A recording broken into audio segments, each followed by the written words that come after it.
Hello Mumbai, hello Mumbai, hello Mumbai, hello Mumbai.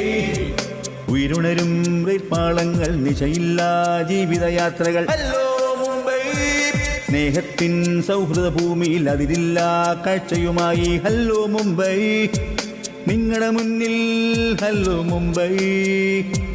Hello Mumbai, hello Mumbai.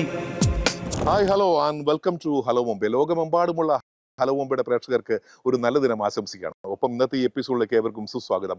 Hello Mumbai, voice of Maharashtra, powered by Aegon Shipping. Your cargo is our commitment. Aegon Shipping, moving the world for you. Brought to you by Amritveni. Amritveni Hair Elixir for Women. Hello Mumbai, hello Mumbai, hello Mumbai, hello Mumbai. അപ്പൊ അങ്ങനെ 2025 വിട പറയുകയാണ്. ജീവിതമാകുന്ന പുസ്തകത്താളിൽ മറ്റൊരു അധ്യായം കൂടെ മറയുകയാണ്. ലോകമെമ്പാടുമുള്ള hello മുംബൈയുടെ പ്രേക്ഷകർക്ക് 1000 ആശംസകൾ. പുതുവർഷമാണ്. Wish you a happy new year. ഇന്ന് നമുക്കൊപ്പം ഒരു വിശിഷ്ട അതിഥിയുണ്ട്. ശ്രീ ഹരികുമാർ മേനോൻ, കേന്ദ്രീയ നായർ സർവീസ് സൊസൈറ്റിയുടെ പ്രസിഡന്റാണ്. ഒപ്പം ബിസിനസ്മാനാണ്. കലാ, സാംസ്കാരിക, രാഷ്ട്രീയ, സാമൂഹ്യ രംഗങ്ങളിലെ ഒരു പ്രമുഖൻ കൂടിയാണ്. രാഷ്ട്രീയം എന്ന് പറയുമ്പോഴേക്കും ചേട്ടന്ന് പേടിച്ചു പോയി. രാഷ്ട്രീയത്തിലില്ല, ചെറുതായിട്ടുണ്ട്. ഓക്കെ, എന്നിട്ട് എന്താണ് നമ്മുടെ ഇത് പുതുവർഷം ഇപ്പൊ ആരംഭിച്ചിരിക്കുകയാണ്, എന്തൊരു സന്ദേശമാണ് നമ്മുടെ പ്രേക്ഷകർ നൽകാനുള്ളത്? ആദ്യമായിട്ട് എല്ലാവർക്കും ഇതിലേക്ക് വന്നുകൊണ്ട് ഞാൻ ആശംസിക്കുകയാണ്. നമുക്കെല്ലാം ഞാൻ ഓരോ വർഷം കടന്നു പോകുമ്പോൾ തീർച്ചയായും പുതിയ വർഷം വരുമ്പോൾ എല്ലാവർക്കും ഒരു എന്താ പറയുക വ്യത്യാശ. അങ്ങനെയാണ് നമ്മൾ തുടങ്ങുന്നത്. ജീവിതമാണ്, പല സാഹചര്യങ്ങൾ നമ്മൾ പല എന്താ പറയുക സാഹചര്യങ്ങളിൽ കടന്നു പോകുമ്പോൾ പല അനുഭവങ്ങൾ വരുന്നു. അപ്പൊ അത് നല്ലത് പല ചീത്ത വരാം. അപ്പൊ ഈ ഡിസംബർ വന്നിട്ട് 31 ജനുവരിയിലോട്ട് നമ്മൾ കയറുമ്പോൾ നമ്മൾ എല്ലാവരും ജീവിതത്തിൽ നമുക്കുണ്ടായ ദുരനുഭവങ്ങൾ ഉണ്ടാകാതെ വീണ്ടും എല്ലാം നല്ല കാര്യങ്ങൾ തന്നെ എല്ലാവർക്കും ഉണ്ടാകട്ടെ എന്ന് സ്വയമായിട്ട് നമ്മൾ എന്താ പറയാ നമ്മളോട് തന്നെ പറയുന്നതോടൊപ്പം എല്ലാവരോടും നമ്മൾ തന്നെ എല്ലാവർക്കും നല്ല ഒരു അവസരം. അപ്പൊ അവർക്ക് എല്ലാ കാര്യങ്ങളും നന്മ തന്നെ വരട്ടെ, അവർക്ക് എപ്പോഴും സന്തോഷമായിരിക്കാനുള്ള കാര്യങ്ങൾ തന്നെ സംഭവിക്കട്ടെ എന്ന് പറയാൻ കഴിയുന്നു. തീർച്ചയായും 2025 എന്ന് പറയുമ്പോഴേക്കും നമുക്ക് മനസ്സിൽ ഒരുപാട് ദുഃഖങ്ങളും ഒക്കെ വന്ന ഒരു ഇതാണ്. 2026 അങ്ങനെ ആവാതിരിക്കട്ടെ അല്ലെ, എല്ലാ വർഷങ്ങളെക്കാളും നല്ലൊരു വർഷമായി മാറാൻ. കേരളത്തിലെ NS പഠിക്കുന്ന ഭരണഘടനാപരമായിട്ട് പണ്ടത്തെ ഒരു കാലം വെച്ച് നോക്കും, അത് നമ്മുടെ മഹാരാഷ്ട്രയിലെ മറ്റുള്ള സ്റ്റേറ്റുകളുമായിട്ട് കണക്റ്റഡ് അല്ല, ഒട്ടുമല്ല. പക്ഷെ അത് മുമ്പോട്ട് അതൊന്ന് ആക്കി തീർക്കേണ്ടത് ആവശ്യമാണ്. ആവശ്യമുണ്ട്, പക്ഷെ അതൊന്നും പോകില്ല. അത് അവർക്ക് ഇഷ്ടമില്ല, നമ്മൾക്ക് ഇഷ്ടമില്ലായതുകൊണ്ടല്ല. കേരളത്തിലെ ഒരു സ്ട്രക്ചർ അങ്ങനെയാണ്. ഭരണഘടനാപരമായിട്ട് അങ്ങനെ ആയിരുന്നു. അപ്പൊ ഇത്രയധികം വികസിക്കുമെന്നും മലയാളികൾ എത്തിച്ചേരുമെന്ന് അന്ന് ചിലപ്പോൾ വിചാരിച്ചു കാണില്ല. ഭരണഘടനാപരമായിട്ട് കേരളത്തിലെ NSS അതൊരു എക്സ്ക്ലൂസീവ് വെഹിറ്റിയാണ്. അതെ, അവർക്ക് കേരളത്തിന് വലിയ യാതൊരു ബന്ധമില്ല. അവര് വേണമെന്നാണ് നമ്മുടെ ആവശ്യം. നമുക്ക് തീർച്ചയായും നമ്മുടെ ആവശ്യം എന്താ പറയാ കൂടുതൽ കൂട്ടായി എല്ലാവരും കൂടി ഒന്നിച്ച് കളിയാക്കുമ്പോഴത്തേക്കും അതനുസരിച്ച് തെളിവും നല്ലതായിരിക്കുമല്ലോ. കാരണം എനിക്കൊന്ന് ഇത് അല്ലെ അജേട്ടാ, ഇത് 3rd ജനറേഷനാണ് നമ്മളുള്ളത് അല്ലെ, 3ാം ജനറേഷനിലാണ്. അത്ര വർഷം മുമ്പ്. പക്ഷെ ഇപ്പൊ പുതിയ ഒരു തലമുറയൊന്നും ഇതിലേക്ക് വരുന്നില്ല എന്ന് തോന്നുന്നുണ്ടോ? പുതിയ തലമുറ സംഘടനകളിൽ ആക്റ്റീവ് അല്ല എന്ന് പറയാൻ പറ്റില്ല. പക്ഷേ അവര് വരണമെങ്കില് നമ്മള് വെറുതെ അവരെ ഒരു മീറ്റിംഗ് ഉണ്ട്, നിങ്ങൾ നാളെ സംഘടനയുടെ മീറ്റിംഗ് ആണ്, അങ്ങനെയൊന്നും അവർ വരില്ല. നമ്മൾ പറയുന്നത് ഇപ്പൊ നമ്മള് നാട്ടിൽ നിന്ന് വന്നവരാണ്, നമ്മള് ജീവിതം പല രീതിയിൽ കണ്ടവരാണ്.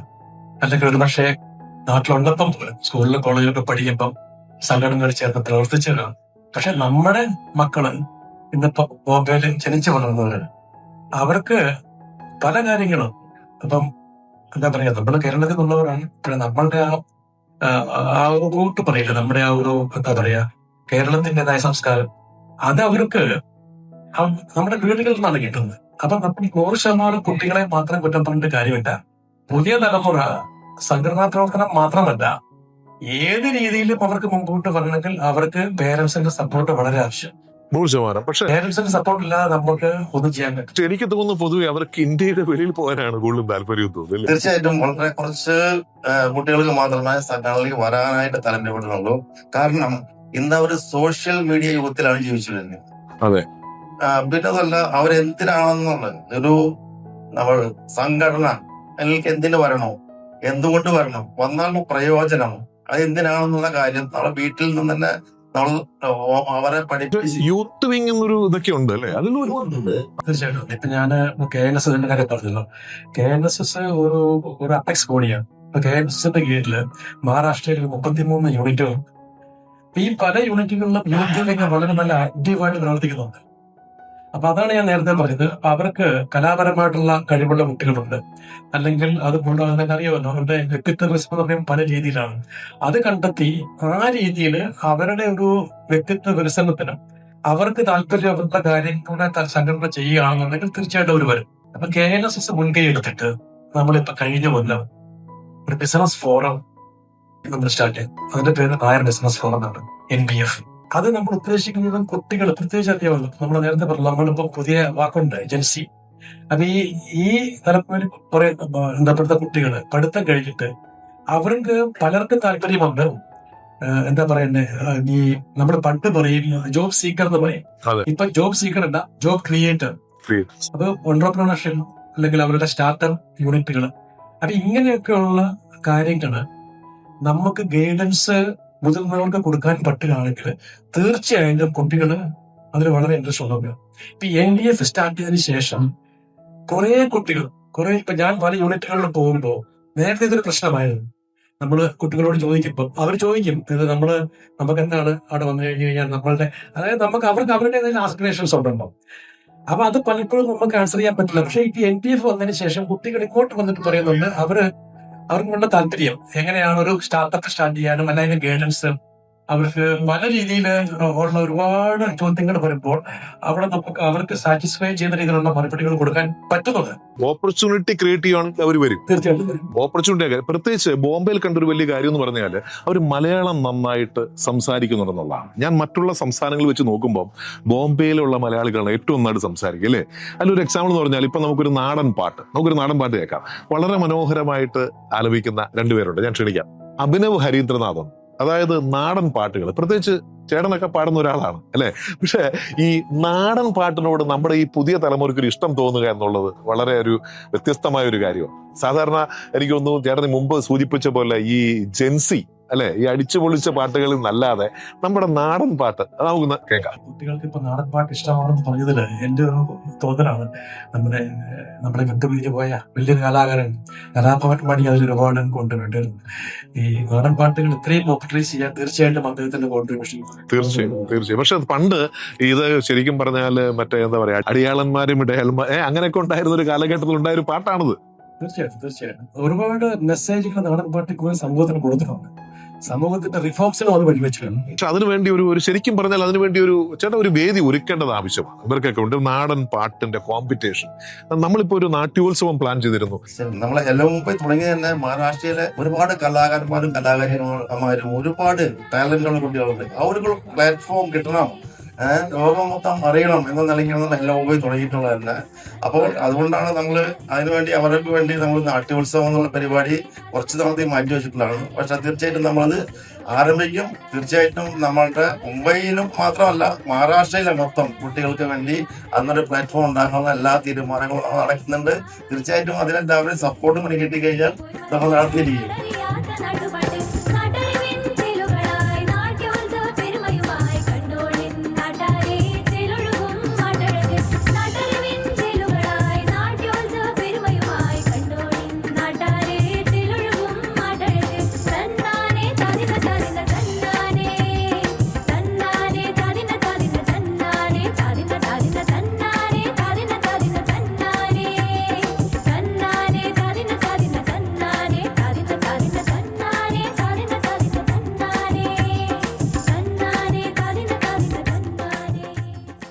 അത് വലിയൊരു കാര്യമാണ്. ഇപ്പൊ നമ്മൾ നേരത്തെ സെക്രട്ടറിയേറ്റില്ലേ പറഞ്ഞത്, തീർച്ചയായിട്ടും ഹലോ മുംബൈ പോലുള്ള പ്ലാറ്റ്ഫോമിന് ഈ രീതിയിൽ കുട്ടികളെ മുമ്പോട്ട് കൊണ്ടുപോകാൻ പറ്റുമെന്നുള്ളത് ഞാൻ സംശയമുണ്ട്.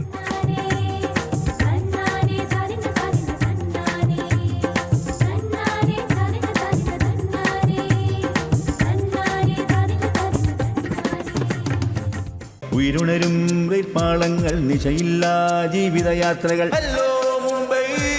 അപ്പൊ ഏവർക്കും ഒരിക്കൽ കൂടി സ്വാഗതം. ഏത് പാട്ടാണ് പാടാൻ പോകുന്നത്? ഒരു അടിച്ചുപൊളി നാടൻ പാട്ട്. ഓക്കെ, അടിച്ചു വിടുന്നത് രണ്ടുപേരും പറയും ഏതാണ് നാടൻ പാട്ട്. താനന്നെ താനന്നെ ഓ താനന്നെ താനന്നെ താനന്നെ. ആ മൈക്ക് കൊണ്ട് കൊടുത്തേ. എത്ര ആളാ ഇത് പഠിക്കുന്ന സംഭവം? ഇത് തുടിയാണ്, തുടി, ഫോക്ക് ഇൻസ്ട്രുമെന്റ്. ഓക്കെ, ഇത് ബെൽസ് ആണ്, സിമ്പിൾ ബെൽസ്. ഇത് രണ്ടെണ്ണം മതിയോ ഇത് പാടാനായിട്ട്? ഇത് നമ്മൾ നാടൻ ഇൻസ്ട്രുമെന്റ് ആയിട്ട് പോകുമ്പോ ഇത് എന്ത് ചെയ്യുന്നു? ഞാനിപ്പോ degree first year. Degree first year. അവിടെ ഞാൻ വർക്കിംഗ് ആണ്? എവിടെയാണ്? കൊച്ചിയിലാണ്, പക്ഷെ വർക്ക് ഫ്രം ഓക്കെ. ഞാൻ തേർഡ് ഇയർ ഡിഗ്രിയാണ്. തേർഡ് ഇയർ ഡിഗ്രിയാണ്. ഹോം വർക്കിംഗ് ചെയ്യില്ല, ഹോമിൽ വർക്കല്ല. ഓക്കെ, പക്ഷെ പാട്ട് പാടും. അപ്പൊ നമുക്കൊന്ന് ആസ്വദിക്കാം. ഓക്കെ. താനന്നെ താനന്നെ ഓ താനന്നെ താനന്നെ താനന്നെ താനന്നെ താനന്നെ ഓ താനന്നെ താനന്നെ താനന്നെ ഓ താനന്നെ താനന്നെ താനന്നെ ഓ താനന്നെ താനന്നെ താനന്നെ താനന്നെ താനന്നെ ഓ താനന്നെ താനന്നെ താനന്നെ ഓ താനന്നെ. ചുവന്നുള്ളി ചുവന്ന പെണ്ണെ, ആ ചുവന്ന പെണ്ണെ റോസാപ്പൂ മൂത്ത പോലെ. അന്തിക്ക് ചന്തയ്ക്ക് വന്നാൽ ഞാൻ നിനക്ക് അന്തിക്കള്ള് വാങ്ങിത്തരാം, വാങ്ങിത്തരാം. താനന്നെ താനന്നെ ഓ താനന്നെ താനന്നെ താനന്നെ താനന്നെ താനന്നെ ഓ താനന്നെ താനന്നെ താനന്നെ ഓ താനന്നെ. നന്ദന്റെ മൂത്ത മോളെ, ആ ചിന്ത മോളെ, എന്തടി മോതിങ്ങനെ. അന്തിക്കു ചന്തയ്ക്ക് വന്നാൽ ഞാൻ നിനക്ക് അന്തിക്കള്ള് വാങ്ങിത്തരാം, വാങ്ങിത്തരാം. താനന്നെ താനന്നെ ഓ താനന്നെ താനന്നെ താനന്നെ താനന്നെ താനന്നെ ഓ താനന്നെ താനന്നെ താനന്നെ ഓ താനന്നെ. ചൊന്നുള്ളി ചുവന്ന പെട്ടി, ആ ചുവന്ന പെട്ടി റോസാപ്പൂ പൂത്ത പോലെ. അന്തിക്ക് നന്ദയ്ക്കു വന്നാൽ ഞാൻ നിനക്ക് അന്തിക്കള്ള് വാങ്ങിത്തരാം, വാങ്ങിത്തരാം. താനന്നെ താനന്നെ ഓ താനന്നെ താനന്നെ താനന്നെ താനന്നെ താനന്നെ ഓ താനന്നെ താനന്നെ താനന്നെ ഓ താനന്നെ. ഇത് എത്ര ദിവസം എടുത്തു ഇതിന്റെ പ്രാക്ടീസ് ഒക്കെ? ഇത് പ്രാക്ടീസ് ഒന്നല്ല, ഞങ്ങളിങ്ങനെ അല്ല, പ്രാക്ടീസ് ഇല്ലാതെ പാടും. നമ്മൾ ഓരോരോ ആൾക്കാർ ഓരോ പാട്ട് പഠിച്ചു വരും. അപ്പൊ എന്തെങ്കിലും ഇവരുടെ പാട്ട് കേട്ട ശേഷം നമ്മുടെ അതിഥി ഹരിയേട്ടൻ ഒന്ന് പാടണമെന്ന് തോന്നുന്നുണ്ട്. ഒരു ചെറിയ ഇടവേള എടുത്ത് ഹരിയേട്ടൻ അതിനുശേഷം നമുക്ക് പാടാല്ലേ? അപ്പൊ ഒരു ഇടവേളയ്ക്ക് ശേഷം ഞങ്ങൾ വീണ്ടും തിരിച്ചു വരാം. ജഗ്തരി hello Mumbai, voice of Maharashtra. സ്നേഹത്തിൻ സൗഹൃദ ഭൂമിയിൽ അതിരില്ല കാഴ്ചയുമായി ഹലോ മുംബൈ. അപ്പൊ ഞാൻ മുമ്പ് പറഞ്ഞ പോലെ നാടൻ പാട്ട് മനോഹരമായിട്ട് പാടിയവരല്ലേ, നമുക്ക് ഇനി ഒരു പാട്ട് കൂടെ പാടിപ്പിക്കണം. അപ്പോ ഹരിയേട്ടൻ പറഞ്ഞ പോലെ ചെറിയൊരു പാട്ടുകാരനൊക്കെയാണ്. ചേട്ടൻ പാടാൻ പോകുന്ന പാട്ട് മാണിക്യ വീണയുമായി അല്ലേ? ഒന്ന് പറഞ്ഞോട്ടെ ആദ്യം തന്നെ. നമ്മുടെ എന്താ പറയുക, ഇത് വളരെ വൈഡായിട്ട് പോകുന്ന പ്രോഗ്രാമാണല്ലോ. എങ്കിലും ഞാൻ മ്യൂസിക് പഠിച്ചിട്ടില്ല, ട്രെയിൻഡ് അല്ല. പക്ഷെ പാടാനുള്ള ആഗ്രഹത്തിന് കരയോക്കയില് പാടാറുണ്ട് വീട്ടിലിരിക്കുമ്പോ. ഇത് അജയേട്ടൻ നന്നായിട്ട് പാടും. പണ്ട് പറഞ്ഞ എല്ലാരും സിംഗേഴ്സ്. ഞാൻ അഖിലാണ്ട മണ്ഡലയും ജനഗണമന മാത്രമേ നന്നായിട്ട് പാടൂ. അപ്പൊ എന്തെങ്കിലും നമുക്ക് ഈ മാണിക്യ വീണയുമായി ഒന്ന് കേൾക്കാം.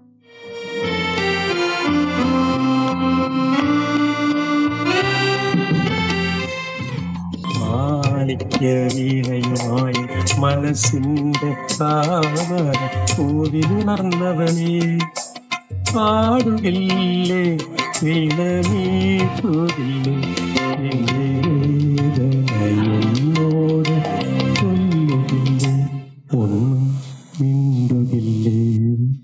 മാണിക്യ വീണയുമായി മനസ്സിന്റെ താമര പൂവിലുണർന്നവൻ, പാടുകില്ലേ വീണമീട്ടുകില്ലേ നിന്റെ വേദന എന്നോട് ചൊല്ലുകില്ലേ ഒന്നും മിണ്ടുകില്ലേ. ഹരിയേട്ടൻ ആർക്കും പാടി കൊടുത്തിട്ടുണ്ടോ ചെറുപ്പത്തില്? തീർച്ചയായിട്ടും ഈണം കേൾക്കുമ്പോ അങ്ങനെ തോന്നി പോകുന്നില്ല, മനസ്സിനുള്ളിൽ നിന്നുണ്ടോ വരുന്ന മാതിരി. എല്ലാരും പാടി കൊടുത്തിട്ടുണ്ടെന്നുള്ളതാണ് എന്റെ ഒരു വിശ്വാസം. സ്കൂൾ കോളേജ് സമയത്ത് ആർക്കും വേണ്ടി പ്രത്യേകം ഡെഡിക്കേറ്റ് ചെയ്തിട്ടുണ്ടോ? പാടി പ്രത്യേകം എന്ന് പറഞ്ഞാൽ പലർക്കും പല കാലഘട്ടങ്ങളിൽ പലരും വരുമല്ലോ. അല്ലല്ല, നമ്മള് ഈ പ്രോഗ്രാം തുടങ്ങുന്ന സമയത്ത് പറഞ്ഞിരുന്നു 2025 നന്നാവട്ടെ, 2020 അതിലും മനോഹരമാകട്ടെ. ഇതെല്ലാം കൂടെ പറഞ്ഞ് ഉള്ള 26 കുളമാക്കരുത്. അതെന്തെങ്കിലും നമുക്ക് ഈ പാടാൻ പറഞ്ഞാൽ നമുക്ക് പെട്ടെന്ന് പാടാൻ സാധിക്കും. ഓക്കെ, അതിപ്പോൾ ഡാൻസ് കുറച്ചു മുമ്പ് പിള്ളേർ കളിച്ച പോലെ കളിക്കാൻ പറ്റും. പക്ഷെ എന്നാൽ ഡാൻസ് പറഞ്ഞാൽ ഒരുപാട് മേക്കപ്പും കാര്യങ്ങളും അതും ഒക്കെ വേണം. അങ്ങനെ ഒരുപാടുള്ള കുറച്ച് കലാകാരിമാർ ഇവിടെ എത്തിയിട്ടുണ്ട്. നമുക്ക് അവരെ കൂടെ ഒന്ന് സ്വാഗതം ചെയ്യാം. നമുക്കപ്പോൾ ഒരു ഡാൻസ് കേൾക്കാം അല്ലേ? പാട്ട് കഴിഞ്ഞു, ഒരു നാടൻ പാട്ട് കഴിഞ്ഞു, ചേട്ടന്റെ ഒരു മനോഹരമായ ഗാനവും കേട്ടു. ഇനി നമുക്ക് അവരെ ഒന്ന് സ്വാഗതം ചെയ്യാം.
മനുഷ്യരെല്ലാം ഹിന്ദു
എനിക്ക് നിങ്ങൾക്ക് എന്തോ ഫസ്റ്റ് പ്രൈസ് കിട്ടിയ ഒരു അല്ലേ?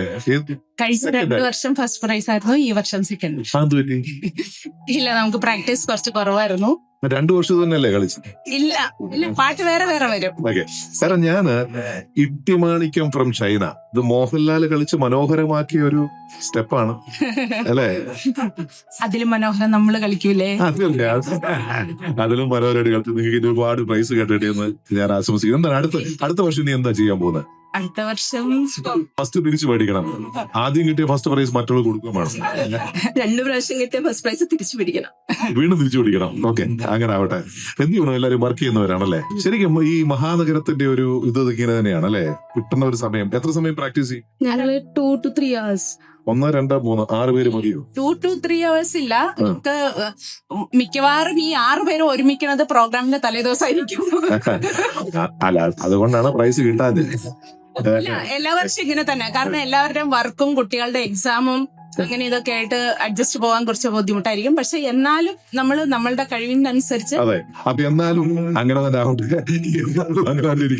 അപ്പം ഇവർക്ക് ഇനി ഒരുപാട് ഫസ്റ്റ് പ്രൈസ് മേടിക്കുവാൻ കഴിയട്ടെ എന്ന് ആശംസിക്കുന്നു. ഹലോ മുംബൈയുടെ എപ്പിസോഡ് ഇവിടെ അവസാനിക്കുകയാണ്. അടുത്ത ആഴ്ച മറ്റൊരു വിഷയമായി നമുക്ക് കാണാം. നിങ്ങളുടെ അഭിപ്രായങ്ങളും നിർദ്ദേശങ്ങളും ഞങ്ങൾക്ക് എഴുതുവാൻ മറക്കരുത്. helloMumbai@gmail.com. അപ്പൊ അടുത്ത ആഴ്ച നമുക്ക് വീണ്ടും കാണാം. Children take care and bye. അപ്പൊ നമുക്ക് ഇന്നൊരു വിശേഷ അതിഥി കൂടിയുണ്ട്. ബർത്ത്ഡേ ആണ് നമ്മുടെ ദേവിക കുട്ടിയുടെ. ഹലോ, അമേരിക്കക്കാരിയാണ്. Hi, happy birthday to you. Okay, അപ്പം we wish you all happy birthday.